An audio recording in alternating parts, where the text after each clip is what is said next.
that many times I'm sure that we've all taken time just to stop and reflect many times when we hear what's happening in the news or read the newspapers. Where's all of this leading to?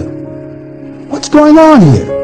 And so I think that now more than ever, we must begin to look at what are the things that we can do that would put us on some firm footing in life, that will enable us to do some things and use some powers that we have, that many of us go through life never ever discovering that we have those things going for us. And part of that, I believe, is knowing what it is your life worth. What is it that gives your life a sense of meaning and purpose? Because once you find that, it puts you in your power place. See, if you know what your life work is, I encourage you to start working on it. If you can't do it all at one time, do just a little bit of it. And if you don't know what it is that you showed up to do, if you don't know why you're here, I encourage you to find out what your purpose is here. What is the meaning of your life? What will be different? Have you ever asked yourself that question? I've done that. I remember coming from a friend of mine's funeral, and I was reflecting on how much time I had left. And I went for a walk in a park thinking about this guy whose life was so promising. And I mean, he wasn't an old guy. He was quite young, in fact. And I thought about all of the things that he said he was going to do, and he never got a chance to do those things. And I started thinking about my own life and how much time I had left to do the things that I would like to do. And at that time, I wasn't sure what my life purpose was, what my life's work was. I wasn't sure about it at that time. And I thought about it quite a lot.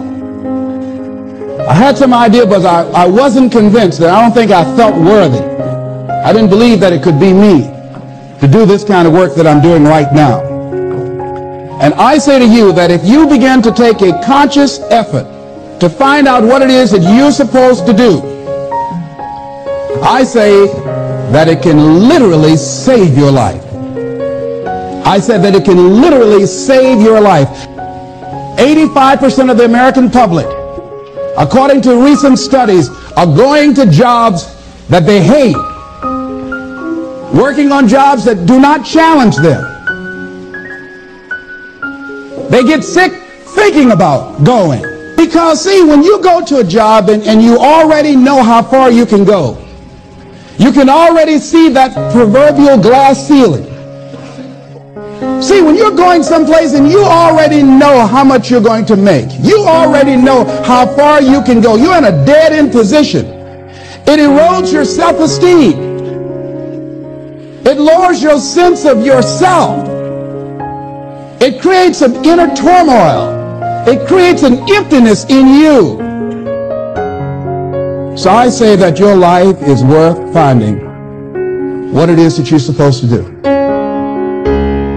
And I'm not saying quit your job. I'm saying find it and do just a little bit of it. Just start working at it just a little bit. But do find out what your work is and hold on to it, and don't let your dream go. Don't let it go.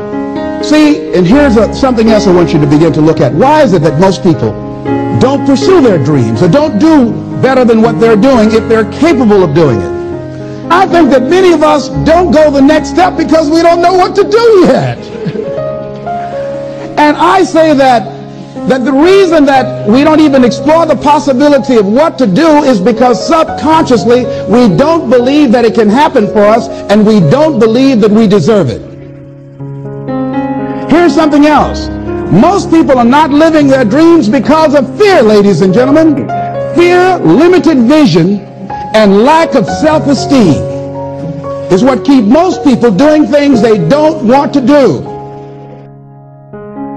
That is an illusion that we create in our mind. It is a state of mind that can be changed. So let's look at how we can begin to take some steps to restructure that fear, to begin to expand our visions of ourselves, to begin to increase our self-esteem. Webster said that self-esteem means competence and satisfaction in oneself. The same reason that people stay in relationships where they're abused or they're unhappy or it's unfulfilling. They can't see themselves beyond that relationship. They can't see themselves enjoying life without that person. They think that this is all that they can do. The same reason that people get stuck at a certain level in life. They can't see things being better for them. And they think that this is it and this is all they deserve. This is all they've ever seen. It's been passed on to them. And they think that this is it for them. Oh no. Look at what Dr. Blanton, Smiley Blanton, who is a colleague of Dr. Norman Vincent Peale, what he said about fear. He said, fear is the most subtle and destructive of all human diseases. Ladies and gentlemen, fear kills dreams. Fear kills hope. Fear put people in the hospital. Fear can age you. Fear, ladies and gentlemen, can hold you back from doing something that you know within yourself that you're capable of doing, but it will paralyze you. And it seemed like you're in a hypnotic spell. And I ask you a question, what is the benefit? What's the benefit of allowing fear to hold you back? What's the benefit of giving up on yourself, of not stepping out on life and taking life on? What is the benefit for you? What's the plus in that? It's one of the things I had to ask myself. So I didn't want to make any mistakes. I wanted everybody to like me. I wanted to be perfect the first time I did something. It's not going to happen.